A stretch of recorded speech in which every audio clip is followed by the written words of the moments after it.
Assalamualaikum hörmətli qərindaşlar. Şərq Türkistan sürgündü hökuməti televiziyasının xəbərlər proqramısını kirşanlarını qızğın qarşı alımız. Töndə təfsili məzmunlarını diqqətinizə sunumuz.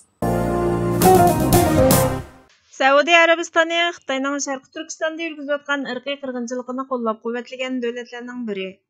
Bu yıl Saudi saqçı mashinasida Xitayga qaytarılıb berilish üçün Riyadga elib ketilib atqan Buxalcam Abdullah və onun 13 yaşlı qızının qutquzub elishni talab qilish chaqiriqlariga hech kim quloq solmadi.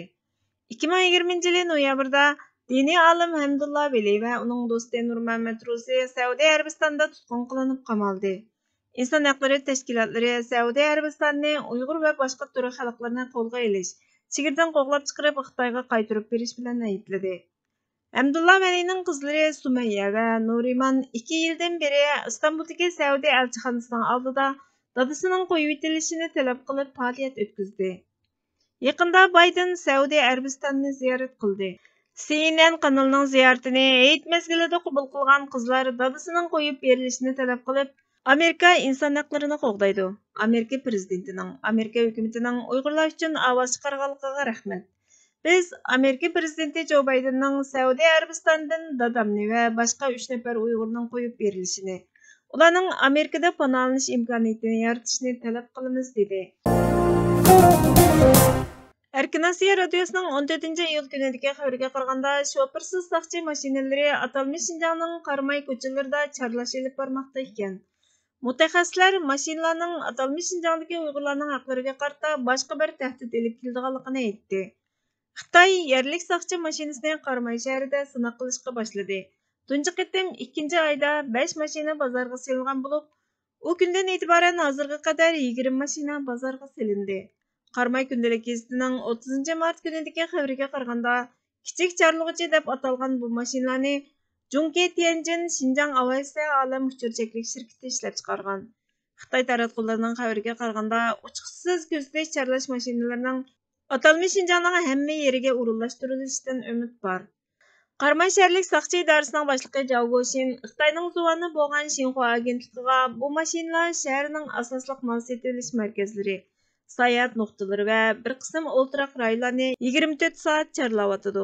Bu mashinalar kuzatish kamerasi kamchil rayonlarda saqchi, uçqushsiz aeroplan va boshqa sin sistemasi bilan moslashib ishlatilyotidi degan. Erkin Asiya radiosi bu mashinalar haqida shaharlik saqchi idorasi bilan aloqalashganda ismini oshkorlashni xohlamaydigan biri bu shofersiz charlash mashinasining tunji qitim sinab qilinishi.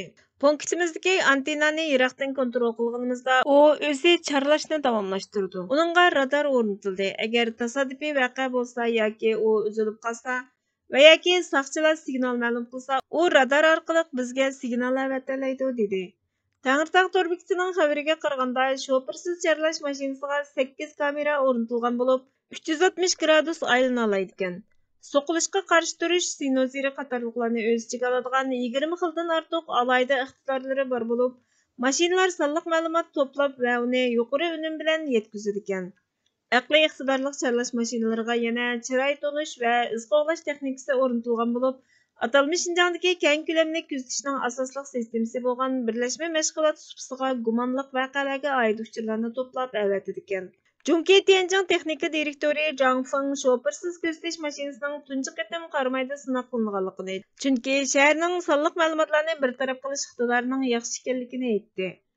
U yerda aqliy iqtidorli charlash mashinasi ishlab chiqarish zavodi bor. Mukammal saqchi davlati Xitoyning kelgusidagi qo'rqinchli kuzatish distopiyasiga yoshirilgan Odyssey nomli kitobini yozgan amerikalik jurnalist Jeffrey Kain bu faqat mukammal saqchi davlatini qurib, saqchilarning kelgusida umumiy huquqqa kafolatlik qilishidagi keyingi qadam. Agar Xitoyning atalmış Şinjanda kuzatish texnikasini ishlatishi hech qancha yangilik bo'lmasa-mu, ammo avtomatik saqchi mashinasini ishlatish yerlik aholilarga nisbatan yana bir ogohlantirish dedi. Xitoyning atalmış Şinjandagi siyosatiga ko'ngil bo'ladigan mutaxassislar avtomatik kuzatish mashinalariga ko'ngil bo'ladiganligini bildirdi. Kishilik huquqni kuzatish tashkilotining oliy tadqiqotchisi Maya Wang Xitoy hukumatining Qarmayda shofersiz charlash mashinasini ishlatishi atalmış Şinjandagi saqchilarning nazorat qilish sistemasini kuchaytirish va kengaytirish tirishchanligining davomi. Bu sistemalar mohiyatda hammani ko'radigan sistema barpo qilib, huquqlarni yurgizishni mumkinsiz qiladi dedi. Xitaylar gerçi her qandaq şekil və hər qandaq ko'lamdagi qarshiliklarimizni bostırıb o'təlismi, yanıla qarshilik qilishimizdan qattiq qo'rqidi. Qo'rqishning sababi tasodifiy g'olib kelish ehtimolligimiz emas.